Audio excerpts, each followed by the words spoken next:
Audiolibros en 15 minutos. Suscríbete al canal y explora un nuevo libro cada día. La austeridad debilita la economía de un país y afecta más duramente a las clases más bajas. La reciente crisis financiera, que comenzó en los Estados Unidos en 2007, afectó duramente a Europa. Muchos países siguen esforzándose por recuperarse, y hay algunos que piensan que conocen la mejor política para volver a encarrilar la economía europea. Esta política se llama austeridad. Sin embargo, la austeridad no es una solución única para todos. Aunque suele ser eficaz cuando una sola institución se encuentra en crisis, es una política peligrosa cuando se aplica a una nación. La austeridad es el proceso de reducir el gasto mediante la emisión de recortes presupuestarios, con el objetivo de impulsar la competitividad de una economía e inspirar confianza en sus empresas. Sin embargo, ya podemos ver pruebas de que la austeridad a nivel nacional fracasa y debilita la economía, especialmente cuando se aplica a varios países a la vez. España, Portugal, Grecia, Italia e Irlanda son todos ejemplos de ello. Para entender por qué esto es tan perjudicial, imagine que su familia ha sobrepasado el presupuesto. En tal situación, tiene sentido reducir los gastos hasta que las cosas vuelvan a la normalidad. Pero imagine que todos los hogares del Estado hicieran esto al mismo tiempo. El dinero dejaría de fluir a las empresas locales y las tiendas y los empleadores, agobiados con sus propios gastos, comenzarían a sufrir. Para superar los tiempos difíciles, las empresas necesitarían solicitar préstamos y líneas de crédito, lo que crearía aún más deuda, una deuda que no podrían pagar hasta que los hogares del Estado comiencen a gastar dinero nuevamente. Como puede ver, esta situación no beneficia a nadie, y es exactamente la situación a la que da lugar la austeridad aplicada a nivel nacional. Los ciudadanos gastan menos, la economía se contrae y la deuda crece. Además, son los miembros de las clases más bajas los más afectados. Cuando se recortan los presupuestos, siempre perjudica a los programas de asistencia social, las prestaciones por desempleo y a las personas que dependen de los programas sociales para salir adelante. En tiempos de austeridad, el trabajador promedio en apuros siempre sufre más que el banquero que provocó la crisis. Hay una larga historia que demuestra que la austeridad no logra sanar la economía. Es de sentido común apretar el cinturón presupuestario y reducir el gasto en tiempos difíciles. Sin embargo, cuando el presupuesto nacional se reduce drásticamente en todos los ámbitos, los resultados nunca son buenos. Una revisión rápida del registro histórico muestra que la austeridad ha fracasado sistemáticamente a la hora de restablecer el crecimiento económico. En la década de 1920, durante la presidencia de Warren Harding, Estados Unidos experimentó con la austeridad y el resultado fue la Gran Depresión. En 1931, el presidente Herbert Hoover, desesperado por equilibrar el presupuesto, intentó aumentar los impuestos. Sin embargo, ya era demasiado tarde para adoptar un enfoque tan rápido, y el país se hundió aún más en la recesión. Solo cuando el presidente Franklin Roosevelt abandonó la austeridad en 1933 y aumentó el gasto en el marco del New Deal, la economía finalmente se recuperó. Alemania también sufrió un doloroso período de austeridad tras la Primera Guerra Mundial y el Tratado de Versalles. Este período empobreció y desilusionó a grandes sectores de la población, sentando las bases para el ascenso de Hitler al poder. Suecia, Francia y Japón también experimentaron con la austeridad en la década de 1930, y sus economías también sufrieron. El crecimiento solo comenzó una vez que revirtieron los recortes y empezaron a realizar inversiones. Algunos economistas señalarán casos exitosos de austeridad, pero estos son muy dudosos. Australia, Dinamarca e Irlanda suelen ser ejemplos positivos, pero con Dinamarca se puede argumentar que sus recortes presupuestarios siempre se hicieron durante un auge económico, no durante una recesión. En cuanto a Irlanda, el país también experimentó un crecimiento económico durante la década de 1980, ayudado en parte por la devaluación de la libra irlandesa en 1986, que impulsó la demanda de exportaciones del país. Por último, en el caso de Australia, cabe señalar que no hay registros que sugieran que se hayan hecho recortes a las prestaciones por desempleo, o a los impuestos sobre el capital, como quieren hacer creer los partidarios de la austeridad. La reciente crisis económica fue el resultado del sistema bancario estadounidense y de los impagos hipotecarios. Entre 2007 y 2008, una enorme crisis financiera se extendió por todo el mundo y, cuando llegó el momento de echar la culpa, muchos señalaron con el dedo el gasto excesivo del gobierno.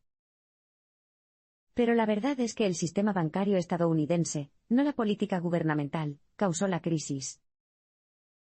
Los bancos habían participado activamente en los mercados de repos, que les permitían pedir préstamos y conceder préstamos a corto plazo entre sí utilizando valores hipotecarios y hipotecarios para viviendas.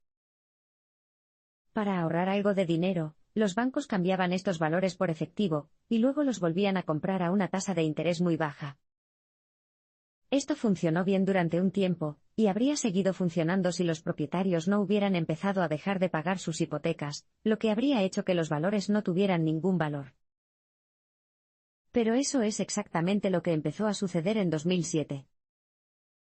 Los impagos hipotecarios se dispararon, los precios inmobiliarios se desplomaron y los bancos empezaron a perder dinero a diestra y siniestra.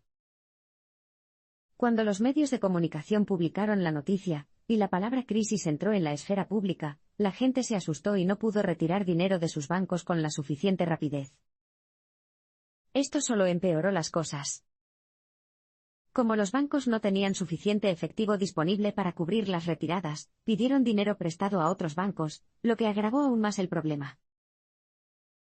Esta proliferación de problemas se debió a dos cosas: tipos específicos de valores conocidos como BDO, y la práctica de inversión conocida como permutas de incumplimiento crediticio. DOS son las siglas de Collateralized Debt Obligations, que es un nombre elegante para lo que básicamente es un conjunto de valores hipotecarios aparentemente aleatorios agrupados.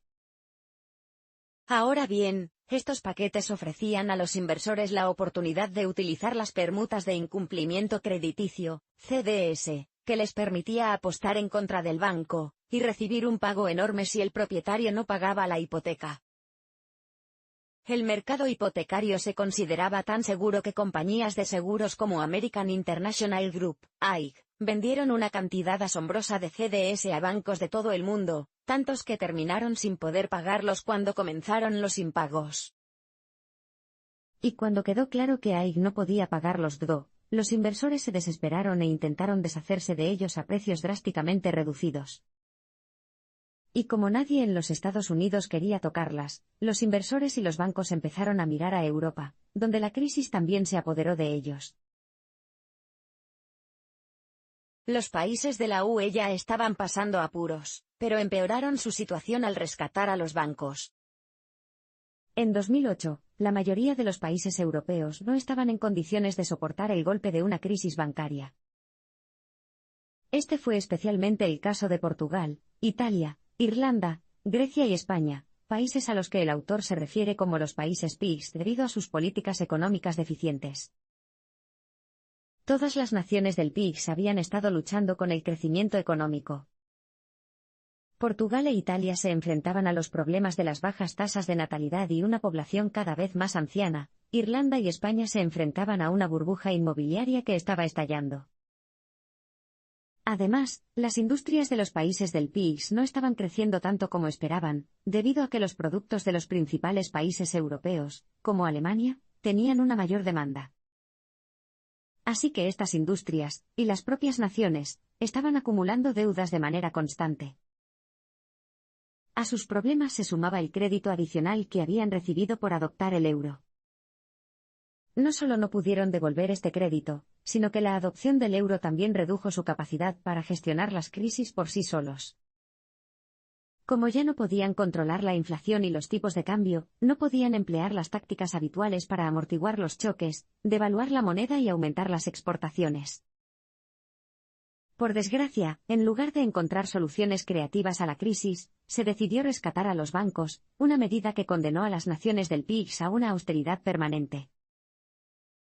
La lógica detrás del rescate era que los bancos eran demasiado grandes para quebrar y que, si quebraban, las consecuencias serían catastróficas. Sin embargo, los bancos también eran demasiado grandes para ser rescatados, ya que su valor se había elevado peligrosamente. Por ejemplo, en 2008, el valor combinado de los tres bancos franceses más grandes era un poco más del 300% del Producto Interno Bruto francés. Y lo mismo había ocurrido en todo el sistema bancario de la UE. Para pagar estos rescates, las naciones del PIGS básicamente se pusieron en una posición de austeridad permanente, ya que ya no tendrían el dinero para invertir en otra cosa. Irlanda ha luchado bajo la austeridad, pero Islandia ha prosperado tras dejar que sus bancos quebraran.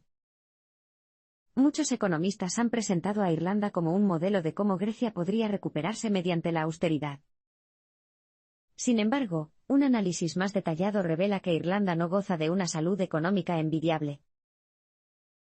Después de que Irlanda gastara 70.000 millones de euros en rescatar a sus bancos, se embarcó en un programa de austeridad que redujo los salarios del sector público en casi un 20%, y redujo drásticamente la asistencia social y otras prestaciones sociales. Mientras tanto, su crecimiento fue casi inexistente. En 2011, el crecimiento estuvo por debajo del 1%, y la mayor parte se debió a que las empresas extranjeras aprovecharon la reducción de impuestos y generaron riqueza que, al final, no se queda en el país. Al mismo tiempo, a mediados de 2012, la tasa de desempleo había aumentado hasta casi el 15%, un fuerte aumento con respecto a la tasa de desempleo de 2007, que se situó en el 4,5%. Y después de 3 años de austeridad, la relación deuda/PIB pasó del 32% en 2007 al 108% en 2013. Para ver lo que podría haber ocurrido si las naciones no hubieran rescatado a los bancos, echemos un vistazo a Islandia, que en realidad estaba en una posición peor que la de Irlanda en 2007. En esa época, la relación entre activos y PIB de los bancos islandeses era de casi el 1000%, lo que los situaba en un escenario similar de demasiado grande para quebrar. Pero Islandia sí permitió que fallaran, y los resultados fueron mucho mejores de lo que cabría esperar. En muchos sentidos, Islandia hizo exactamente lo que Irlanda no hizo, proporcionó apoyo adicional a los programas de prestaciones sociales, como la asistencia social, aumentó los impuestos a las personas con mayores ingresos, redujo los impuestos a las familias de ingresos bajos a medianos, devaluó su moneda y creó controles de capital. Contrariamente a las catastróficas predicciones del Fondo Monetario Internacional, FMI, estas acciones provocaron que el PIB de Islandia cayera solo un 6,5% en 2009, y un 3,5% en 2010. Y a partir de 2011, se recuperó un crecimiento del 3% y continuó en 2012, lo que situó a Islandia como uno de los principales productores en la lista de la Organización para la Cooperación y el Desarrollo Económicos. Si bien la austeridad podría ser lo mejor para los bancos, ya que normalmente implica que se salven de la quiebra, no redunda en beneficio de la nación ni de sus ciudadanos. Hay alternativas viables a la austeridad que ayudan a la mayoría a expensas de unos pocos. En lugar de centrarnos en países como Irlanda, y alabar las capacidades curativas de la austeridad, debemos analizar lo que nos pueden decir las señales reales de recuperación. Como vimos en el caso de Islandia, el primer paso para ayudar a una nación que se encuentra sumida en una crisis bancaria es dejar que los bancos quiebren y aflojen su control sobre la economía.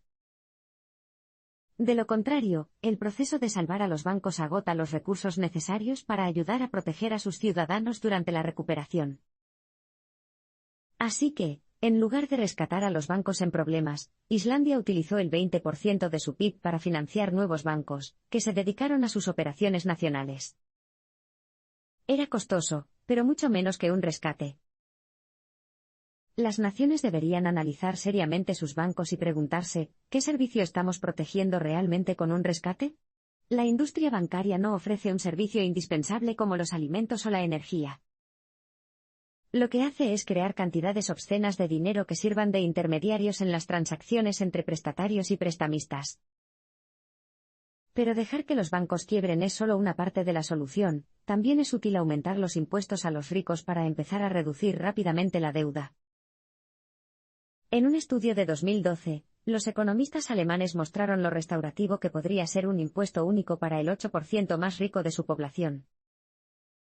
Si recauda el 10% de la riqueza neta de más de 250.000 euros, un país podría aumentar los ingresos del PIB en un 9%. Del mismo modo, los economistas estadounidenses Peter Diamond y Emmanuel Saez sugieren que si Estados Unidos aumentara el impuesto sobre la renta del 1% más rico de la población del 22,4% al 43,5%, el país aumentaría sus ingresos por PIB en un 3%. Si una nación decidiera actuar en beneficio de la mayoría, y no de sus pocos ciudadanos más ricos, no faltarían soluciones creativas. Una cosa es segura. Es probable que haya otra crisis financiera en el futuro, y espero que podamos aprender de nuestros errores, y tomar mejores decisiones cuando llegue ese momento.